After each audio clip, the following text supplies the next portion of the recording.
Good morning. This is the budget. We're getting an echo. They cloned you, Mike. Well, that's all right. That's better.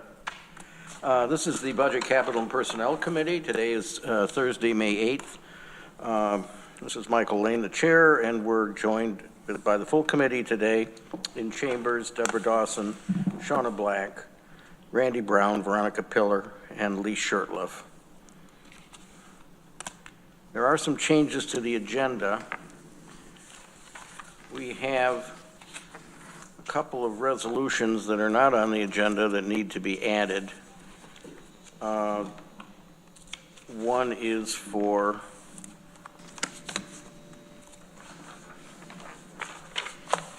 the endorsing of the sales tax resolution. We have to do that every 2 years. And the other two are endorsing special action, asking the state to help us correct an error in the retirement of 2 deputies that apparently there was a mistake during their transition when they transferred into Tompkins County from another agency, and we need to rectify, that needs to be rectified. So I'd like to add those to the agenda if there's no objection.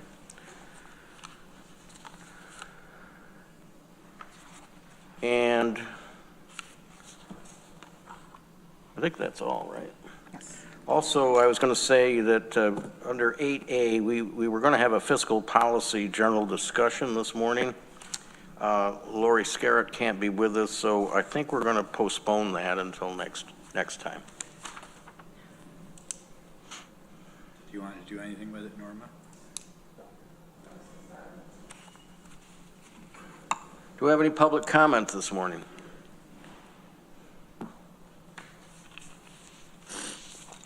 And take the minutes of April 10th. Veronica moves them. Lee seconds them. Discussion, corrections, changes. Ready to vote? Those in favor? Any opposed? That's unanimous.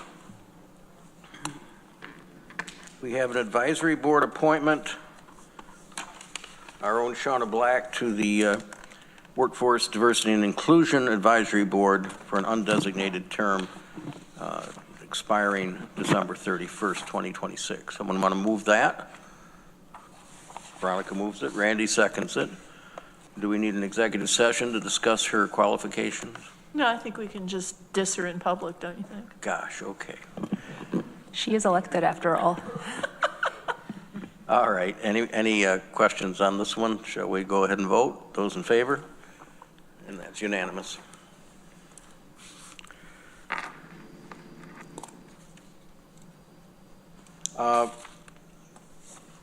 The only thing I would want to report is that we did have our kickoff budget retreat on April 29th, led by our county administrator, Corsha Comfy. And I spoke about it at the legislature meeting on Tuesday night, so I won't repeat it, but I thought it went well, and we will probably have a follow-up to that in July. The other thing is I did put on your desks this morning, thank you, Taylor, for doing that, was a report that was in the papers this morning that the Appellate Division of the Supreme Court had reversed the Onondaga Supreme Court and found that the even-year election law is indeed constitutional. So unless that got changed on a final appeal, it could go to the Court of Appeals. The people that are going to be elected this fall will serve for a 3-year term. Okay. Veronica? Well, since the candidate process and announcement of terms is already underway, is it correct that regardless of what happens in the courts, the next county legislature term is definitely going to be 3 years long? Because we already committed to that. The one that we're going to elect in the fall of 25 Yes. will be 3 years. The one that gets elected in the fall of 2028, right, will be 4 years again. Although there is the possibility of reversal by Right. the Court of Appeals. So unfortunately, that clarity does not exist yet. Yeah. If the Court of Appeals reverses this appellate division decision, then we'll kind of automatically revert to 4-year terms. Correct. Okay. Got it? But for the candidates that are running, just run your election. Yeah, and. Yeah, the candidates running now, it's already started, In the fullness right? of time, it will all become clear how long you're elected for. Oh, Well, I thought that was no, timely, and I wanted everyone folks to be running aware this of it. year is going to be, everyone who gets elected this year is going to be elected to a 3-year term. As far as we know, but that's. No, I think this is what I'm trying to ask. That's no matter what, because I think, correct me if I'm wrong, we already, No, it does matter. I think it's not no matter what, but I will read Are the you- decision, but there's still another appeal that can occur from the third department decision to the New York Court of Appeals. So if the New York Court of Appeals reverses the appellate division and goes back to the trial court ruling, then until the Court of Appeals has ruled, there is uncertainty as to whether the current class that's up for election is running for a 3 or a 4-year term. so even though the term lengths have been set, like with the, that's not a, you can just change a term length in the middle of an election? In the middle of a term, I think is how this works. I mean, I'm Okay. not the county attorney, but I agree with what Yeah. Maureen's saying. I'd love to hear confirmation from our election commissioners, but this is not the committee for that, so I will let that go. Probably we could ask for that in GO committee. Lee, former election commissioner. Yeah, well, this is a new one. But doesn't this put the state law in conflict with our county charter? And the county charter is still calling for 4-year terms in the odd years, so But you can't have an it election. really becomes set by whatever the courts rule, right? It would be by what the courts rule. I think, on election policy and term length, that's a state issue. Right, but I think ours indoctrinates that into, Well, I think, Lee, that was the basis of Onondaga's challenge.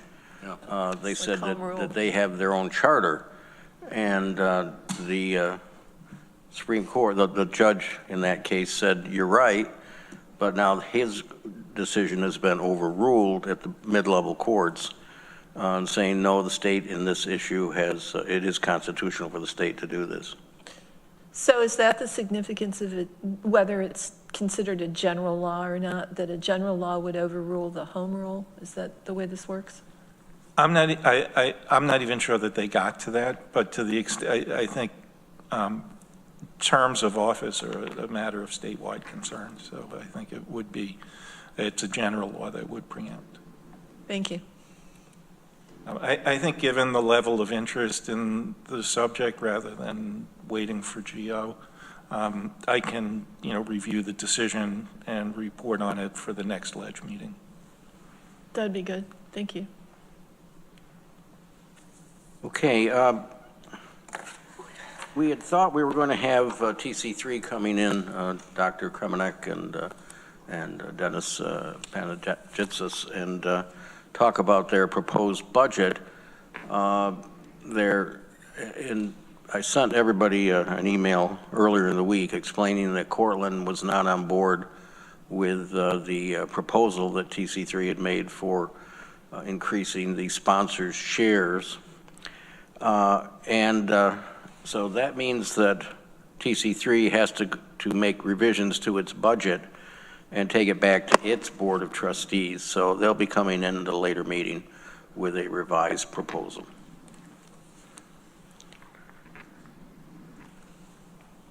Veronica, you want to talk to us about workforce, diversity and inclusion? I have no report today, other than we're happy to have Shauna join us, pending approval at the next legislature meeting. Well, we think she's qualified. I have a heartbeat. Let's go to our county administrator's report. Corsa, good morning.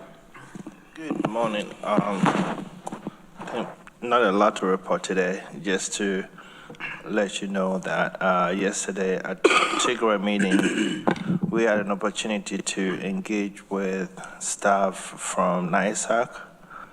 Their advice to counties is to be extra conservative in our budget planning for 2026, take care of our fund balance, and make sure we save for rainy day. So as we go into 2026, we should be cautious how we use our money, where we use it, and the policy choices that we make. So it's coming. Thank you. Sounds like wise advice. Deborah? Yeah, I'm glad that Corson mentioned that, but the other piece of this was that the NISAC people said that in their cooperation with NACO, counties nationwide are starting to look very closely at what services and programs they can cut. So, yeah. Randy has his hand up. Randy? When I speak to people about our budget and our fund balance, they've been telling me it's been raining for many years. So I'd share that. Well, we can ignore the controller at our peril. Norma? Just to follow up on Corsa's report, I wanted to report to this group that we have hired a budget analyst who starts on Monday. We're very excited to have additional help in the office for that. And on Monday, we'll be conducting an overview with the departments and training for our 2026 budget process. Are you able to tell us the name of the new analyst? I believe that would be fine. It's Victoria Kendall. Victoria Kendall? Yes. Okay, Yep. well, Yep. we're glad to hear about her And what's her background? hiring. She actually before here, she was working for the Federal Treasury. Yep.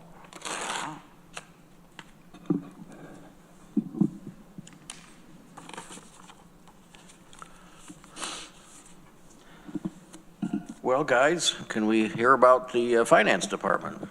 Who's up? Absolutely. Good morning. Drew? We're here filling in for Lori. We've worked together and prepared the quarterly reports. So Daryl and I will take turns going through them. We'll start with sales tax. So sales tax is as follows. The change from the first quarter of 2024 to 2025, we saw a 9.06% increase for the county as a whole. This is in line with the county share, which is also 9.06. When it comes to the towns and villages, they saw an increase of about 6.04%. And for the city of Ithaca, there was an increase of 12.48%. Now, we also... So is it next month when they do the adjustments for the quarter? Or was it done this month? I believe, do you know, Drew, that it should have been included in this? It should have been included, but I think that's what's throwing the numbers off. I think Lori may have mentioned that Tuesday, that there's some weird adjustments. We've always been cautioned in the past to be careful about the monthlies until the quarterlies are adjusted. Yep. Now, we also... Let me get Shauna. Yeah, I was wondering, is there any way that we might be able to get a breakdown? I know historically, and I don't know if NISAC provides it, but it's a breakdown of where people are spending money, like automotive, retail. I think that comes from the state, doesn't And it? it lists the different industries so that we could see what is going on with our economy. I remember seeing it before. I don't know where it came from. Yeah, I think in the past, Jason and Kevin McGuire worked on that. I think it was something from NISAC, so maybe we can check with them and see where it comes from. That would be great. Thank you. Okay, proceed, Daryl. Thank you. We also got the report year after year from the state comptroller. Said that this marks the second straight year that the first quarter growth was below the pre-pandemic average of 3.5%. However, he did tell us to be cautious that this growth could be threatened by economic disruptions and uncertainty. So when it came to the total first quarter collections for counties and cities outside of New York City, they all grew about approximately 2.5%.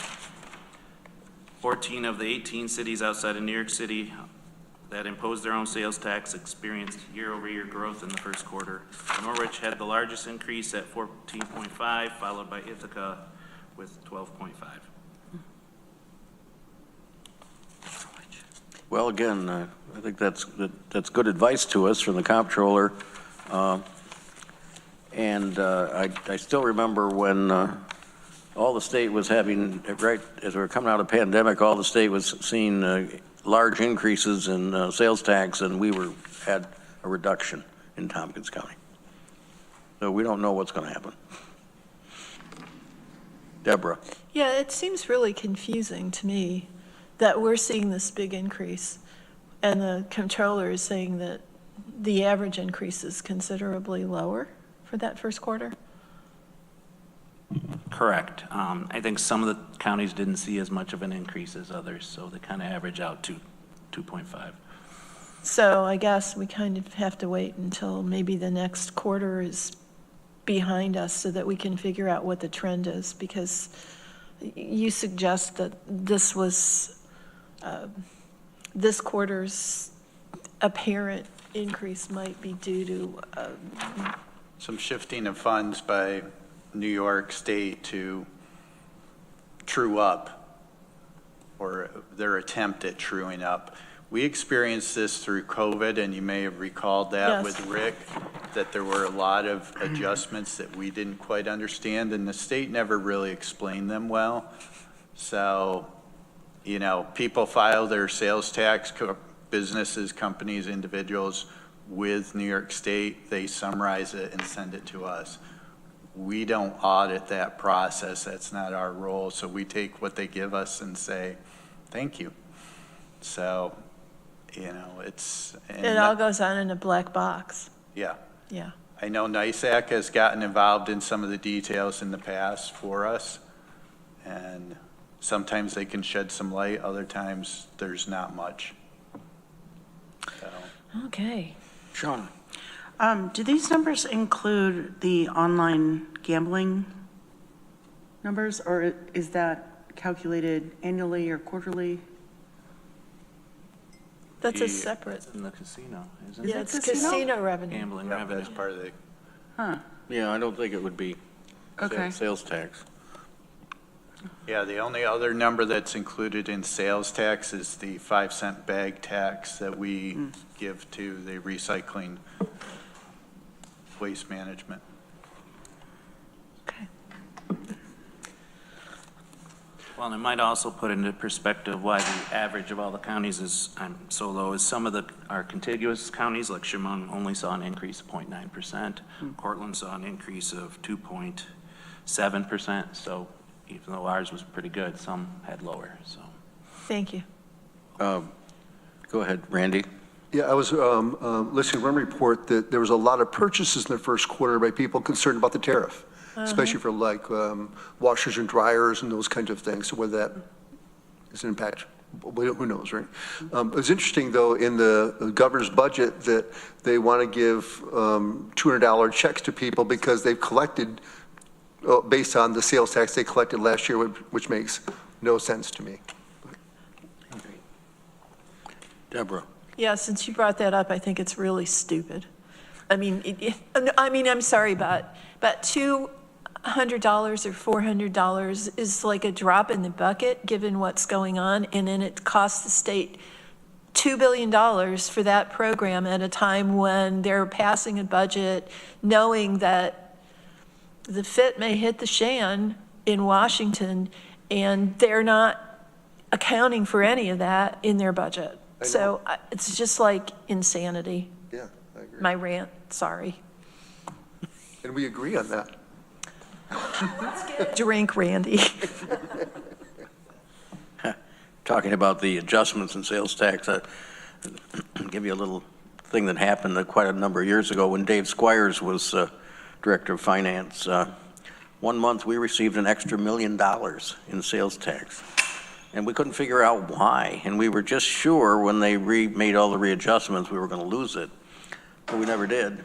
And the best we could ever figure out was that there was some stores that were reporting that they were in a different county and they had found the error. And so it probably was taken away from other counties to give to us. But we did get that $1 million, and that $1 million was $1 million then. Yeah. Just a story.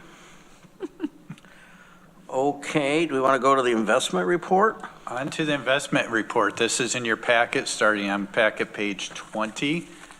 We'll go through some of the graphs. Let me know if you have any questions. Starting with the cash balance by bank, you can see we continue to have the bulk of our cash in Tompkins Community Bank, but it is fairly diversified with JP Morgan and Schmungen Community Bank and New York Class we continue to invest with to get theirs. So you can see the bottom graph on page 20 includes the balances by where they live or reside, the money markets, savings, checking, New York Class, and you can see we do have 31 million in CDs. And that translates over to the next page on page 21. What are our current rates of return, the interest that we're earning? That kicks off many of our CDs. The investment fund, which is New York Class, is currently just over 4%, almost 4.5%, which is great, but that fluctuates daily. And then our CDs are all locked in there. And we have been negotiating with our banks, trying to increase the money markets, checking and savings returns, and they have been responsive to Lori and Lisa Schott reaching out. I will caution us on the bottom graph a little bit. You'll see our cash is coming up a little bit, but you can see the dotted trend line there is going down. This represents us spending out the ARPA funds. Remember, we got $19 million in, and that all had to be committed by the end of last year, and we've been spending that regularly. So we are seeing that going down, which may impact the interest earnings when we don't have as much to invest. Which, the next graph at the top of page 22, you'll see the interest earnings are going down. You can see the beginning of early last year, we were up around the 300,000 per month. Right now, we're down around the 200,000 per month in interest earnings. So far to date on the bottom graph, you can see the first quarter, we have 530,000 come in. That's not quite 25% of our interest, and usually our cash balances are higher in the beginning of the year, the first 2 quarters, than they are in the end of the year. So that 2.3 million may be a stretch goal. Lori and I have discussed some options that we could look at to better invest our funds short term, and we're going to be meeting with the folks in Treasury either later this week or next week to look at some of those options. It will mean probably a lot more work on our staff, but I think we need to do it to try and reach that 2.3 million. Okay. I noticed the Federal Reserve yesterday announced they would keep the interest rates steady at the same rate. You had your hand up, Deborah. Yeah, Randy. I had the same observation, and it doesn't really sound like interest rates are going to be cut too substantially. So I guess that's a good thing. I mean, costs us more to borrow, we're getting more in interest. I don't know, maybe it balances out. But Lori had mentioned at one of our recent meetings that you were moving assets into New York Class because it was becoming more difficult to get good CD rates long-term. I was just going to mention that. We just bid out CD rates last month, and anything 18 months and longer was down 3.5% or lower. So we did not purchase any CDs longer than 12 months. And long-term treasuries are down too. Yes, they It's are. insane. It is. Okay. There's a lot of, which to me, what I've read on it, there's a lot of uncertainty, and when there's uncertainty, banks don't want to commit for the long term, because if they do Makes cut sense. interest rates, the biggest income they have is typically from mortgages, And when they drop the treasury rates and the borrowing rates and the prime rate, it's going to drop that income. So. Randy? I appreciate the Finance Department working on this and improving the funds we're receiving. I'm surprised at how little we've received in the first quarter based on the percentage rates that are out there. And maybe it has to do with, and also I thought the budget was 2.2 million, not 2.3. So when I look at the chart here of where all the money is invested, and most of it is in money markets. And for many years, our local bank, in my opinion, was not paying us the rate they should have been paying based on their analysis of our funds. So I really appreciate you working with our local banks to hold them more accountable for that. And I'm glad that they're willing to step up to the plate like they should have been doing for many years, in my opinion. So it doesn't make sense to me unless there's a lot of, so you have three money markets here, unless a good chunk of that money is in the lower interest rate money markets. So you don't have to answer that question today, right? But it just seems to me the math doesn't work. So I do think you should be spending more time on this, and you could basically pay for the whole finance department by really managing this, right? So thank you. Anyone else? Mike, I just want to, it is 2.3, just so we're. What's that? It is 2.3. It is 2.3, Yeah. okay, thanks. Thank you, Norm. Shall we go to the cannabis tax report? So the graphs and charts for the cannabis tax is in your packet on page 24 and 25. Reporting on the period between December 2024 to February 25. So the town of Dryden has received $9,636.48. City of Ithaca, $17,760.57. And Tompkins County, $9,132.35. And if you look at the chart on page 25, it shows the overall, what the whole county has received and how it's fluctuated over the past, appears year and a half.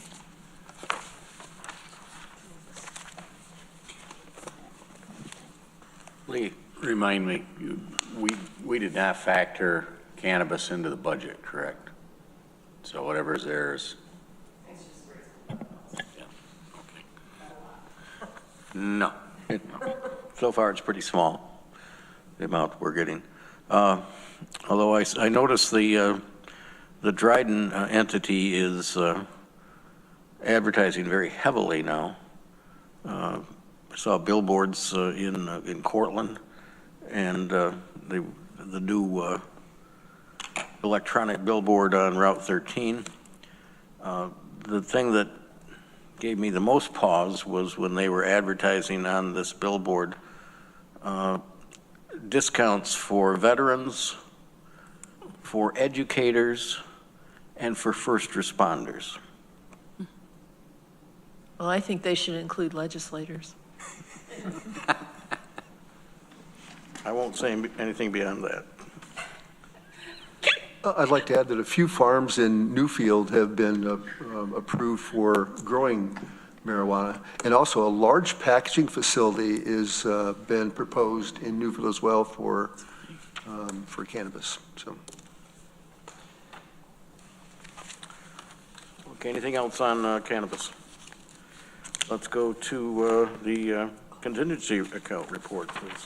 So our last quarterly report is the contingency account. We do have two resolutions, D and E, coming up later in the agenda, but for the contingency account on packet page 27, you'll see that we are currently at $540,000 being used or set aside. The first three items that are highlighted, forget about GIS and the Dewar geothermal, are just encumbered. Those funds have not been spent. That was part of the budget process. So currently, after you account for the 540 being set aside or spent, we have 803,000. That does not include the resolution coming up for the 25,000 for Tyler Technologies that you'll discuss later in your meeting. Any questions? Yeah, I have a question Randy? on the Dewar geothermal heating. Was this contingent on receiving other funds from state or Fed? I can't remember how that. If I recall, it was actually the design and investigation phase Looking up the, for the Dewar geothermal, the 250,000. yeah, that was for yeah, that was for an investigation, but it has not taken place at this point. Thank you. Anything else on the contingency account?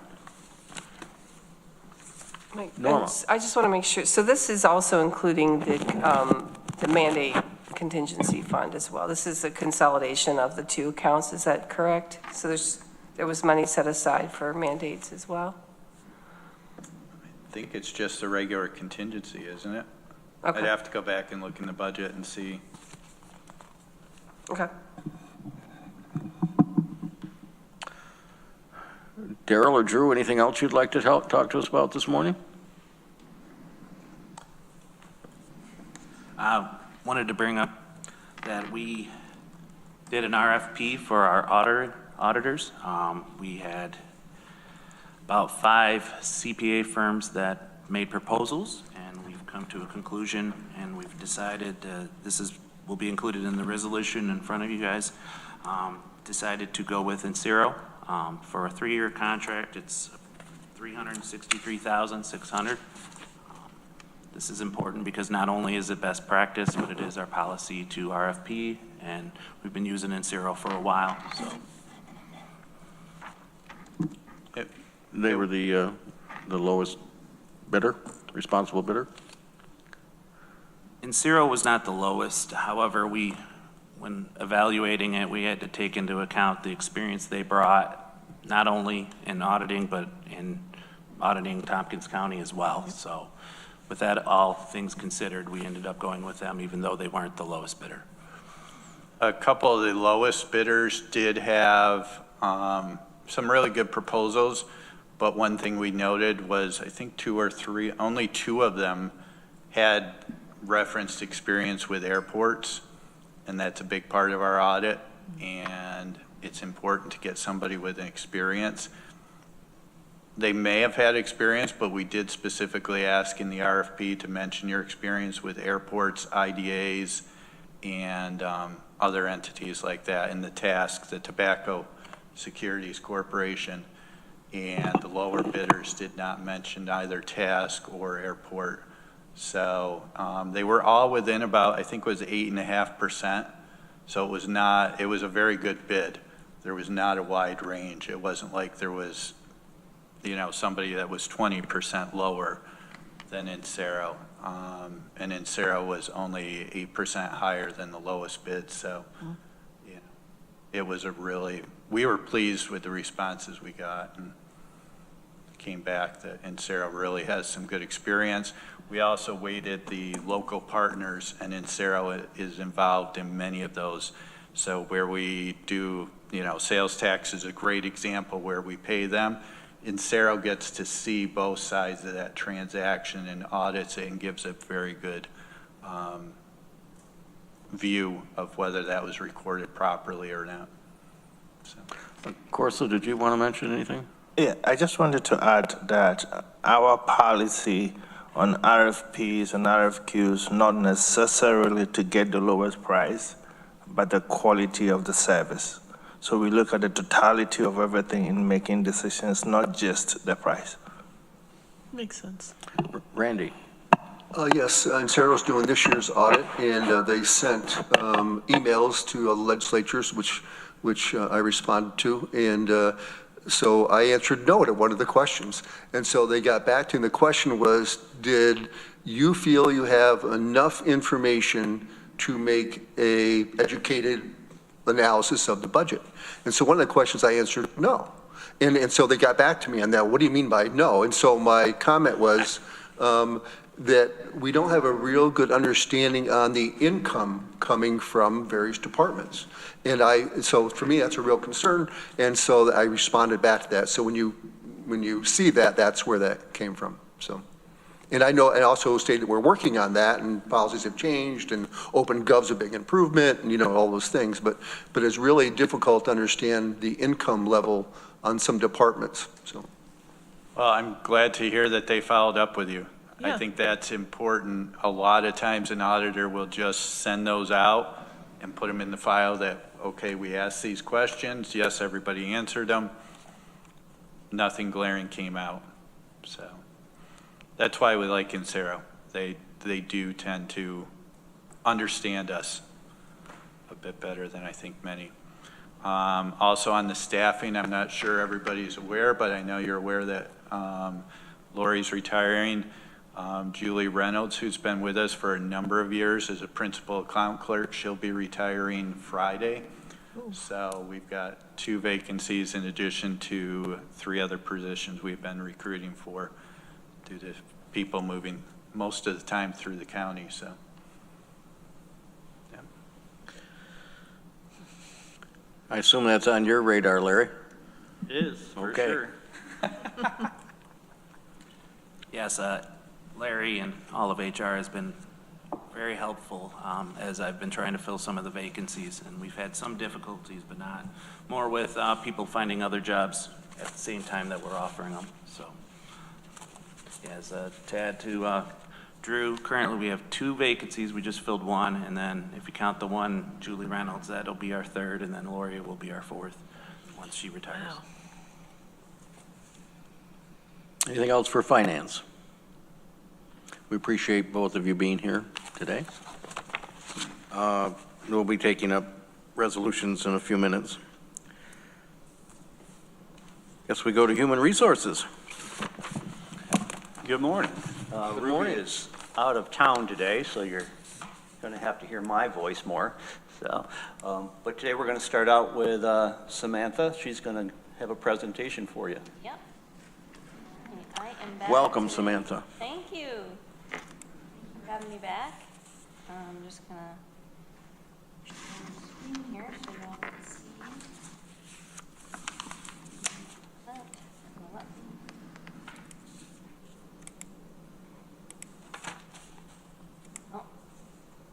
Okay. You're good. All right, so I'm back today to talk about my mission for the program, goals for this year, and Samantha, can you pull the mic down? Yes. Sorry. All right. So my mission, so I've been working the last month and a half so far in this position. It's been really awesome. I've had a lot of fun and I love doing this work. So this mission is really important to me. Fostering a culture of learning that empowers Tompkins County employees to grow, lead, and serve with excellence, driving innovation, effectiveness, and positive impact in our work and community. So my goals for 2025, so the rest of this year, I will also kind of go a little bit more in depth in the next slides on what these are, but these are just little highlights. So completing the countywide needs assessment with process with departments, beginning development of a countywide leadership development program, and conducting a pilot of that program with a cohort of current leaders. And then third is to continue building and updating our intranet page dedicated to professional development. And then the last one is establishing a countywide training resource group. So the needs assessment is essentially for, it's allowing me to gain insight into what departments' top needs are, right? It's allowing me to gain a foundation to find out what skill gaps there might be or where support might be needed, and then allowing me to know what, their best hopes are for my position. And then the leadership development program, Right now, I'm in the process of evaluating what had already happened. So there was a pilot last year, and I've already met with all of the attendees that attended last year, and the goal is to use that kind of pilot cohort to do the next, what I'm dubbing as like part 2, to kind of build on that. My hope is that I will have a combination of the soft skills that all leaders need to be successful, and then also things that are very specific to county processes and policies. So things like our onboarding process, civil service requirements, disciplinary action kind of stuff that's very specific to public service. And then over time, the goal is to roll that out to all leaders, right? All leaders of all levels in our agency, and then provide opportunities for staff who are not current leaders, that are interested in developing those skills. So that's my big goal for that program. Professional development and training intranet page. This is a little sample, so you'll see on the slide that there's a little sample of the very top of the intranet page. I'm hoping to share free resources related to professional development, suggested content. So this is typically like 2 to 5 minute videos or articles, things that people can optionally read if they want to. And then as we get things scheduled countywide, I'm going to be posting the schedule there so that county employees can see that in real time, like what's going on, what can I sign up for. And then I'll also have employee wellness resources. I've taken on the role of the wellness champion for the county. So I just started sharing the Consortium emails, and that kind of stuff is going to be posted on this page as well. And then supervisor resources. The last one is the training resource group. So we have several departments that have staff that currently provide training in some capacity or have training and professional development roles, right? So the goal with this group is to have a space where all of those people can share materials.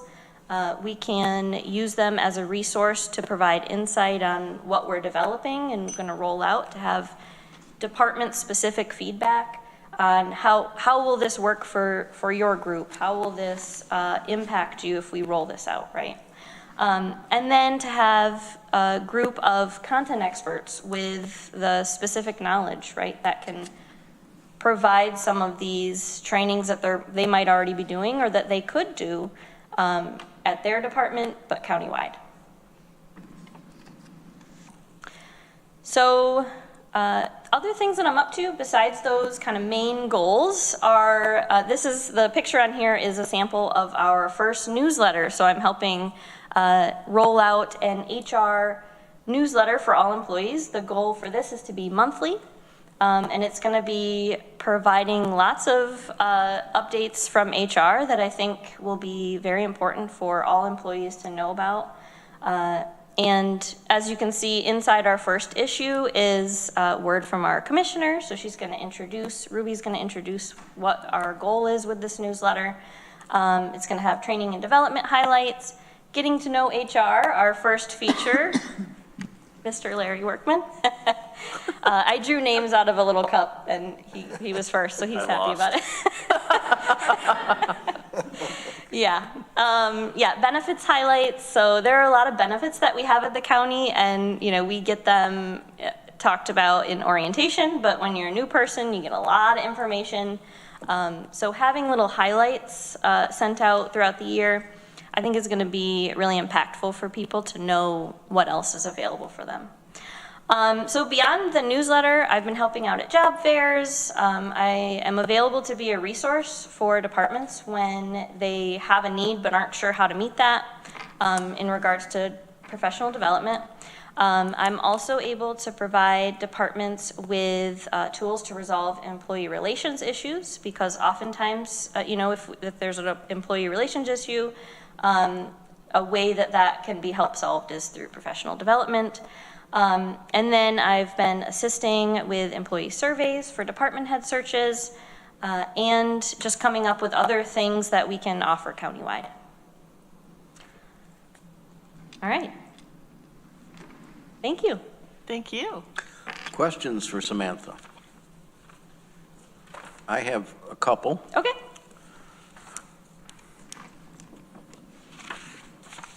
Are you going to be able to bring together what all the training needs are from all the departments in this group issue that you're talking about? And do we have enough money to do what we need to do? Yeah, so the goal is, so right now with the needs assessment, we just completed a survey of sorts, right? So people, all department heads and deputies were asked to complete this needs assessment. And then the next step, now that I've been reviewing those, I'm setting up meetings now with all department heads and deputies, and those are going to happen over the next couple of months. And the goal with that is to compile all of that information and figure out, okay, what are our top things that people want to see?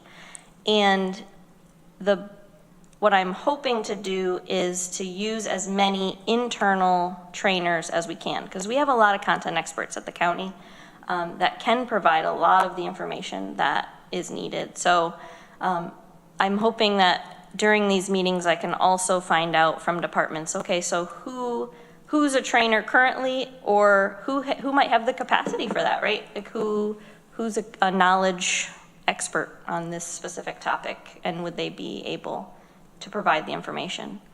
Yeah, so that's the goal, is to utilize as many internal resources as possible. Yeah, hopefully that. Okay, other questions? Veronica. I guess not a question, but a few fun facts about me are I love routine communications, to like opening a communication channel, like with the newsletter. I love broad needs and capacity assessments. I think it's a good way to get a picture of what we can work with to achieve a goal. And I love cross-department cohorts focused on an area of practice, whether it's communications or training or purchasing or whatever. So I love what you're doing. Awesome, That's thank all. you. Thanks. Okay, we appreciate that report. All right. On to my monthly numbers, if there isn't any other questions there. So we'll go down through our staff totals.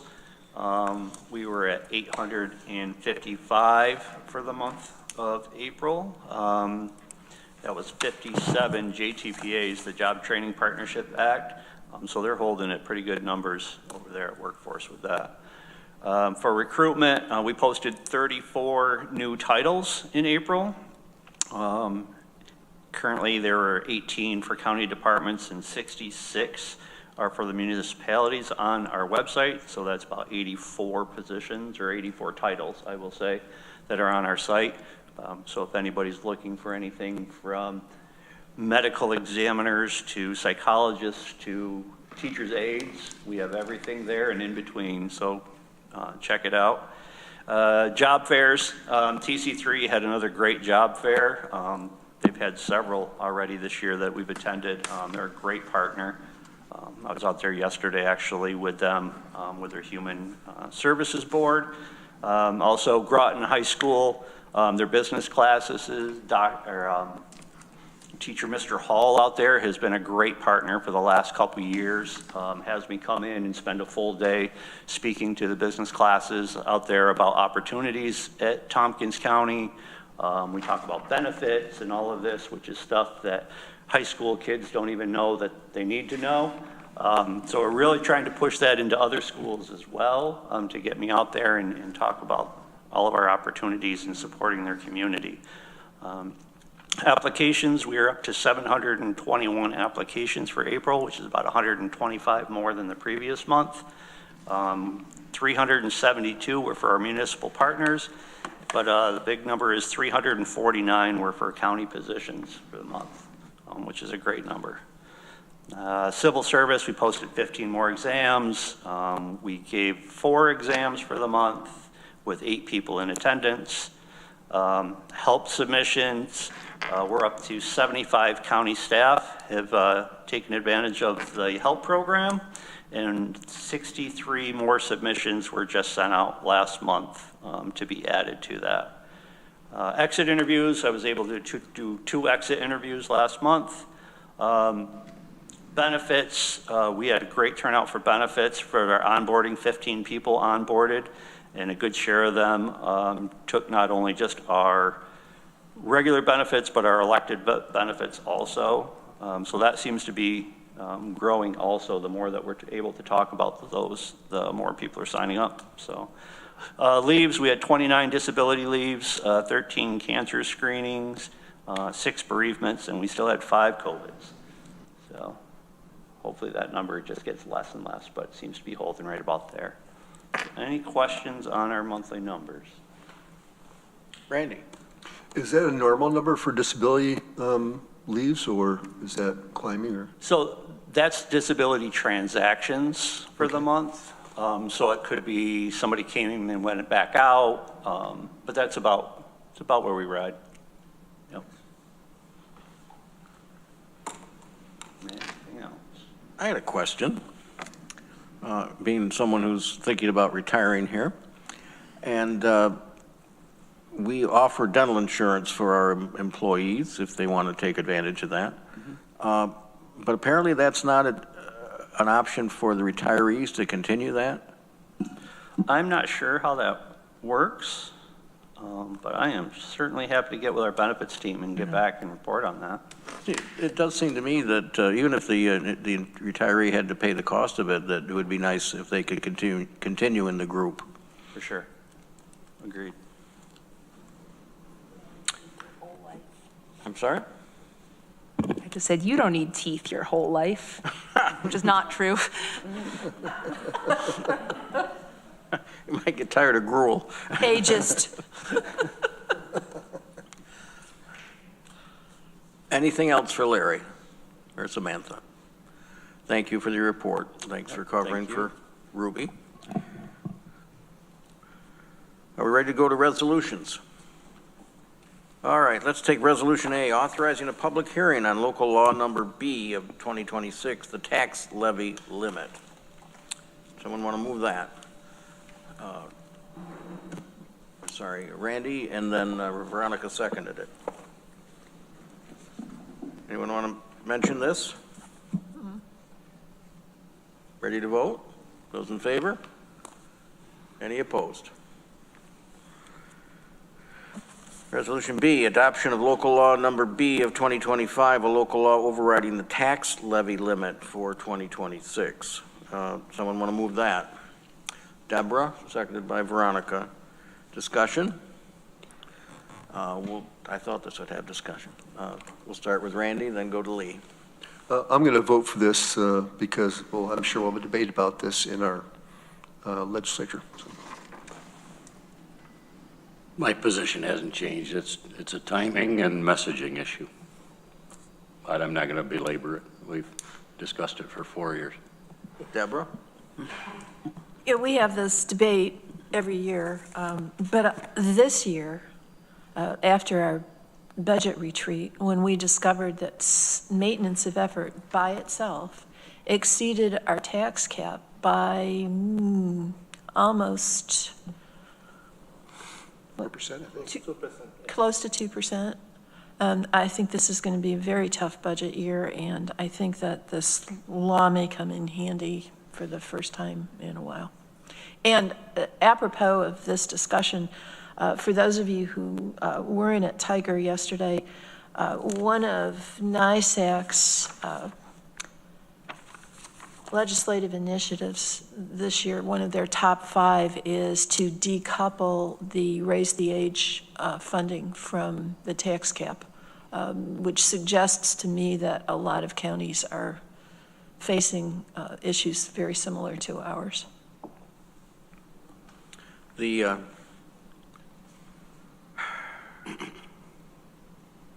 I would just point out that we have done this every year since the tax cap was first initiated, and there's only been 1 year where we ever had to actually exceed the tax cap, and that was several years ago. And I don't think any of us ever wants to exceed the tax cap, but this simply unties our hands should we get to the point where we have to do it. Anything else? Ready to vote? Those in favor? 1, 2, 3, 4, 5. Opposed? We have 1 opposed. Carries. Let's go to Resolution C, appropriation from the Contingent Fund and creation of position, Assistant County Attorney, Attorney's Office, resolution to be, we have the resolution. Questions, or someone want to move this? Shauna, seconded by Veronica. Any questions? You want to mention anything about this, Maury? Yes, I'm happy to speak to the motion. Basically, at the current level of FTE attorney time in our office, it's really not a sustainable operation. We are one emergency away from having to shut down significant portions of what we do, and this really came to the fore. Reminds me of when Mike asked me, do you have a problem going to family court on a PINS petition? Holly was on vacation. Surprise, we go in before the judge orders us to try the case that day. Now, we ended up resolving it, but if that had happened, I would have 2 choices. Tell Holly to get on a plane and come back from Florida, or stop doing the rest of what I do and try the case. That would mean, things like, when Norma comes with a contract that's worth several $1 million and says we need to get back to somebody by the end of the day or tomorrow, it would have to wait. If the parliamentary conundrum that came up over the tax cap law recurred, it would have to wait.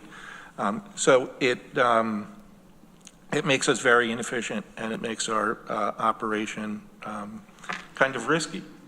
And I will say also, having been in family court, what the deputy endures there is, it's astounding that she's able to do anything else, and she does do a considerable amount of work other than family court, but the stories and the issues and such that come up there, it's a heartbreak a day.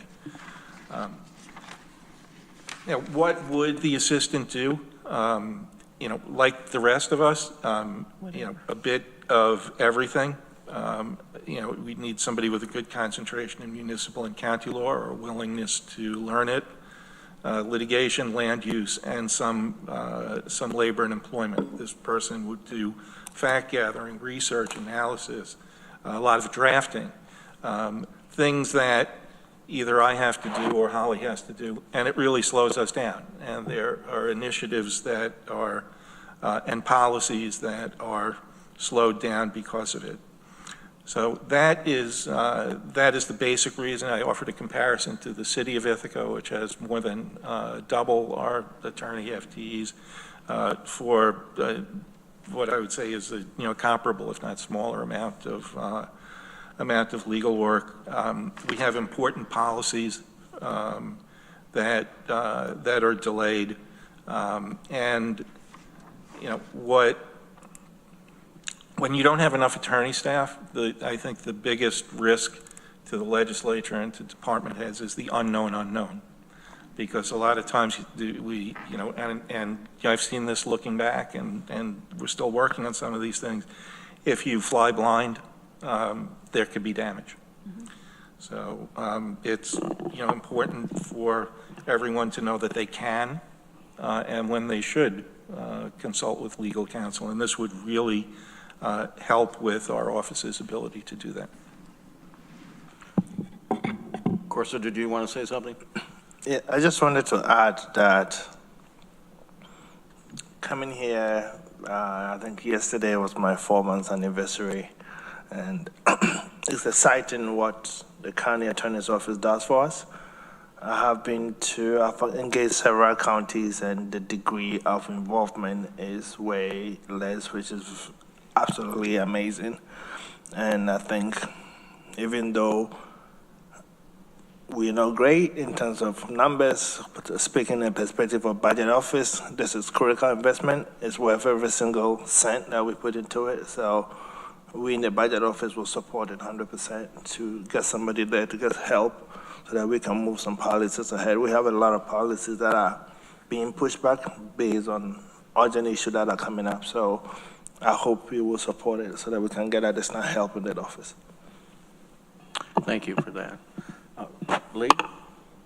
I'm looking at this, so the contingent fund appropriation would be for a half year, July to December. And so I'm assuming that we're going to see an over-target request for double that for next year. The resolution calls for it to be added to our fiscal target, so whether it's an OTR or it just becomes part of it going into the budget season, it would be. But it will raise us $160,000. If we can get somebody at that rate, hopefully I'm not back to you on that. That'd be the other question, given the difficulty that Matt has had in the DA's office in filling positions, and certainly specialty work in a competitive field. It's a possibility, but I think we try first and see what happens. I did say at the end of the memo, at some point I'll be back about that, but let's staff up first and then deal with that afterwards. Shauna? I just want to say thank you, because whenever we hired you, Maury, one of the tasks, one of the tasks that we gave you was looking at your department and assessing the type of help that you needed. And the one change that you've made is to hire the paralegal, which I think has been helpful. But we have kind of known that this was going to be coming down, and it's not sustainable to do what you and Holly are doing. And so I'm glad that you're asking for help.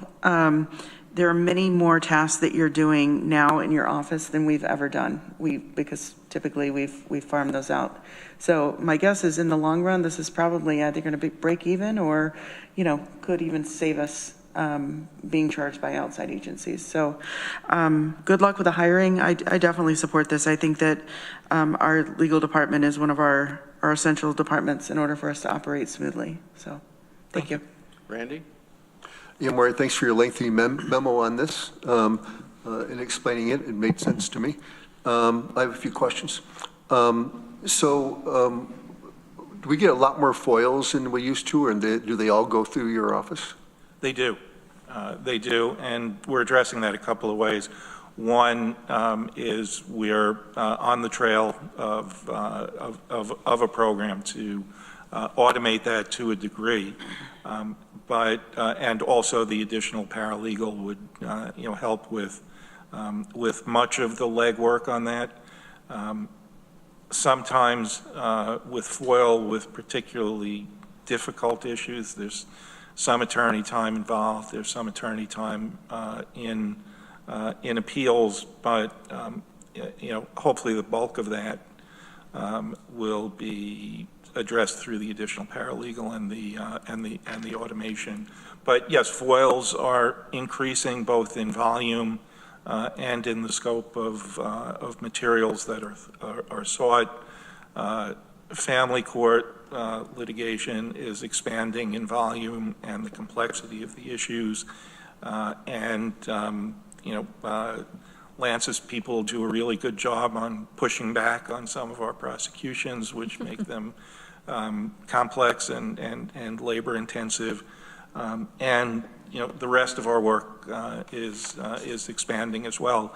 And we're happy to do it, but as I said at the outset, we want to do it in a timely way, in a accurate way, and in a practical way, so that really needs research, thought, analysis, fact gathering, all the things that that you would typically expect an assistant to do, so that particularly I am able to move more from matter to matter and provide the high-level legal service. Are we allowed to charge for foils? Only for limited aspects of them, and it's almost not worth the effort to charge for it. For example, we can we could charge a reasonable photocopying fee. We can charge for the memory drives that when we produce information electronically, and sometimes, although this seems to come up more often when there's a court contest, if there are particular charges other than routine staff time to gather documents, those could be charged for. So, for example, if we need to send files out to have faces, for privacy reasons, to blur faces of, say, people in the DSS lobby, because those, those are confidential, we could charge a fee to the extent we use a vendor to do that. But, typically we would just do that in-house. So it's just more staff time, and it's, it's work to do that kind of stuff. Thank you. Pretty much in Shauna's mode here. When Bill Troy retired as the county attorney, we did sort of a deep dive into that office and took a look at some of the staffing shortages over there and understood that we really needed to add a position like this. But as was said, we wanted the new county attorney to take a look at it and make a recommendation on it. Now we have that recommendation, so I certainly support this. Anything else? Veronica. I guess this is a quick question about FOIL, since it was brought up, and workload. I remember at some point long ago in discussion of FOIL requests here, I don't remember who, but like some of our staff said that one can always request information like via the Freedom of Information Act channel, but they were saying, but also try just asking like through an email or whatever to whoever's got your information, and they might be happy to help.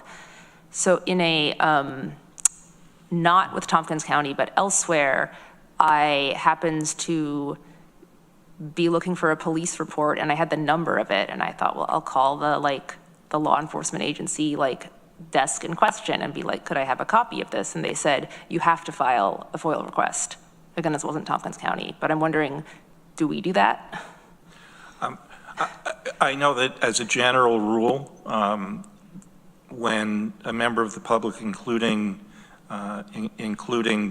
if it's your own accident that you need a police report for, that you file the FOIL, because frequently police reports will contain private information that needs to be redacted, and if it comes down to a contest between the sheriff's office and our office as to who's going to redact the PII from the police reports, it's really us, and I think it's appropriate that it's us. That makes sense. Thank you. Ready to vote? All those in favor? Any opposed? That's unanimous. Thank you. Thank you for that explanation, Maury. Let's go back to finance here. Adoption of the Tompkins County Cash Management Investment Policy. This is Resolution D. Someone want to move that? Deborah, seconded by Shauna. Anything that you fellows would like to say about it? Just very briefly, this starts on packet page 39 and it goes through 48. This is a policy that comes to the committee and to the legislature each year. We had a significant revision of that soon after Lori joined us in September of 2023. We have not changed it for this renewal. I think the items that you may be concerned of to take a look at is on page 47, the listing of depositories. That again, we have not changed. And then on 48 is the eligible securities, which again has not changed, but you can take a look at those if you want. Here to answer any questions. Just point out that the policy itself requires us to review it at least annually. Any questions? Randy? Yes, on the comment, both Enfield and Newfield are enacting policies where they can invest their funds in your class. And that's a new thing for them. So, New York class is a good deal. Lee? Just a comment, I appreciate in recent years there, the addition of other potential depositories in the local banking industry, but I also realize that you've had to consolidate down to 3 or 4 that provide you with the better rates, so, but looks fine. We still keep them out there, and we do, every time we bid our CDs out, we do send emails to each of these depositories to give them an opportunity. No, I'm glad you give them an opportunity. Thanks. Anything else on this? Ready to vote? Those in favor? Any opposed? That's unanimous. C is resolution authorization to contract with Insero and Company, the certified public accountants. And I think we just heard about that. So anyone want to move that? Randy, seconded by Lee. Discussion further? Ready to vote? Those in favor? Any opposed? That's unanimous. F is a resolution budget adjustment for the Department of Social Services year-end 2024 transfer. Someone want to move that one? Veronica, seconded by Deborah. Anyone want to speak to this? Just go ahead with it. Daryl, do you want to say something? I just wanted to let you guys know this is just a year-end budget cleanup. The department as a whole was in deficit due to some daycare and foster care increases, and typically we can do it with the authority that's given to the finance director at year-end, but we thought it would be better to go through resolution. So, all right. Ready to vote? Those in favor? Any opposed? That's unanimous. G, again, is a budget adjustment, Department of Social Services, DSS and County Office for the Aging, COFA, transfer of full-time equivalent FTE and associated budget from DSS to COFA. Someone want to move that one? Veronica, seconded by Shauna. Any explanation on this one? Just happening, moving the position from one department to the other, right? Yeah. Randy? Of no remembers, there's not, this because of recent funding that COFA received for this? So is that why it's transferring, or? It's really just, Go ahead. it's really just due to, this has been going on for quite a while where COFA has paid this position. It's really just moving this person into the department directly rather than having an inter-fund transfer. So it's really, it's a books transfer more than it is a work, where they're going to physically move the person into that department and put them in their budget. So it's just a swap. Thank you. Thank you. Anything else? All those in favor? Any opposed? That's unanimous. H is appropriation from contingent fund terminal pay, the Department of Planning and Sustainability, Transportation Planning. Someone want to move that one? Veronica, seconded by Lee. Any discussion on this one? Just happens with things we have to do when people retire. Ready to vote? Those in favor? Any opposed? That's unanimous. I is resolution contingent fund appropriation, Department of Assessment, the Tyler Technologies. Who moved that? Veronica moved it, Lee seconded it. Jay's in. Jay Franklin. Jay's on the screen. Sorry, Jay, didn't see you initially. Would you like to speak to this, please? Yep. Well, good morning, everyone. I don't want to be here asking for this money, but unfortunately events have have happened in the last couple months, so that's why I'm here. We've posted our data online since 2001. We've contracted with STG since 1997. They've been a great partner, but they were bought out by Schneider Geospatial, and Schneider is making everybody convert to their new application.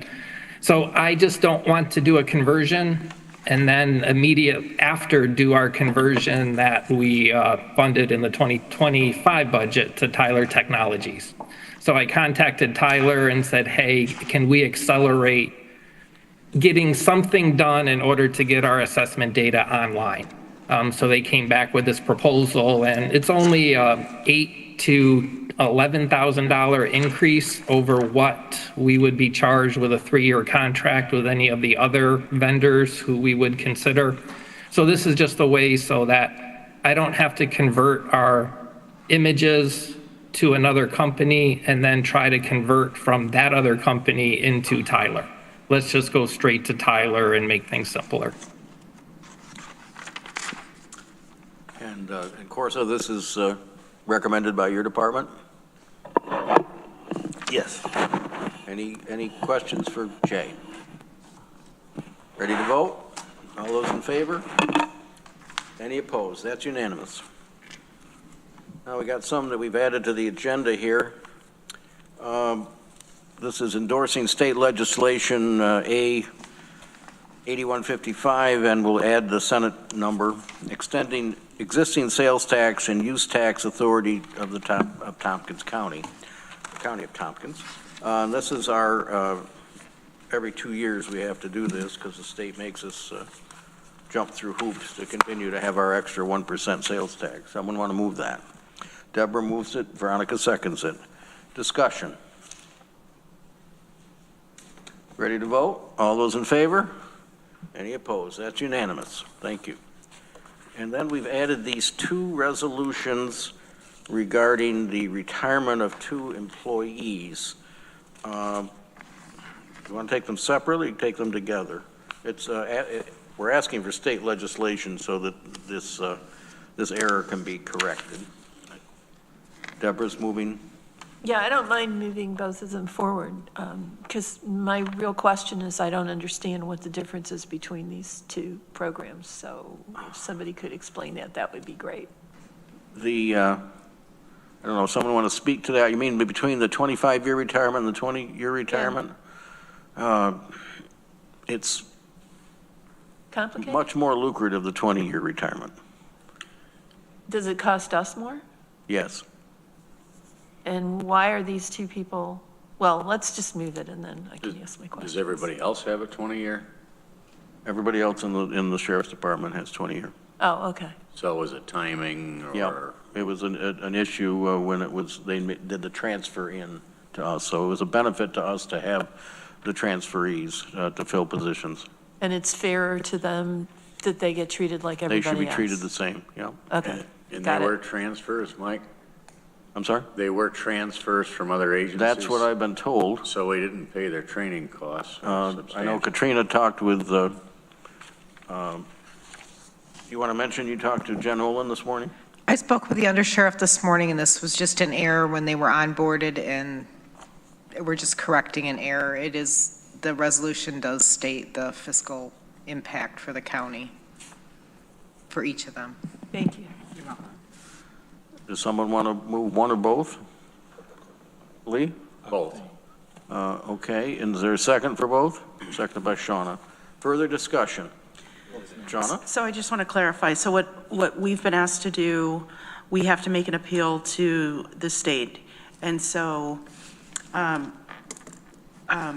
sheriff's department contacted Anna Kellis and Senator Webb's office, and they have been moving single bills in their respective, the Senate and the Assembly. So that's why the A is noted, and we're still waiting for the Senate number. This gives them the authority, saying that Tompkins County wants to move forward with this.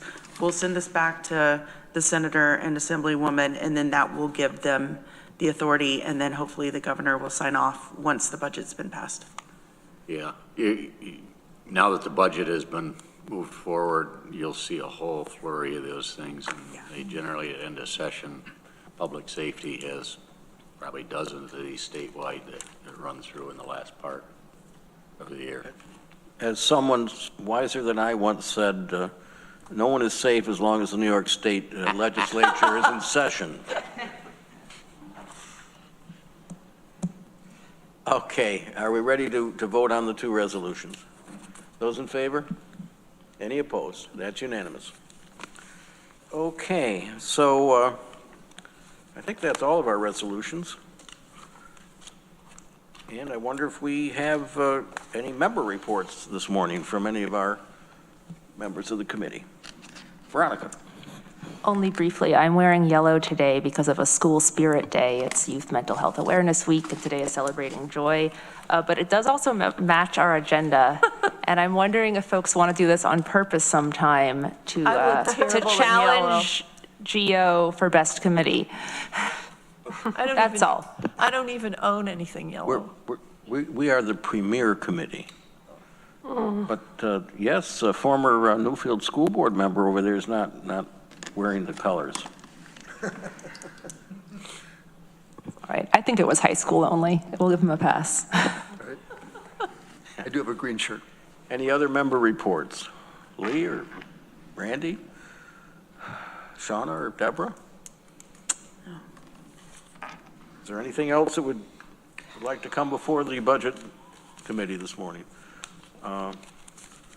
Anything else you'd like to say to us, Maury, this morning? No, I have nothing to add. I thank the committee for hearing me out, and much appreciated, and nothing else to add. Thank you for all the attendees. We appreciate it. So I guess we will adjourn. Thank you, Katrina. Veronica, I'll Thanks, search for a yellow tie.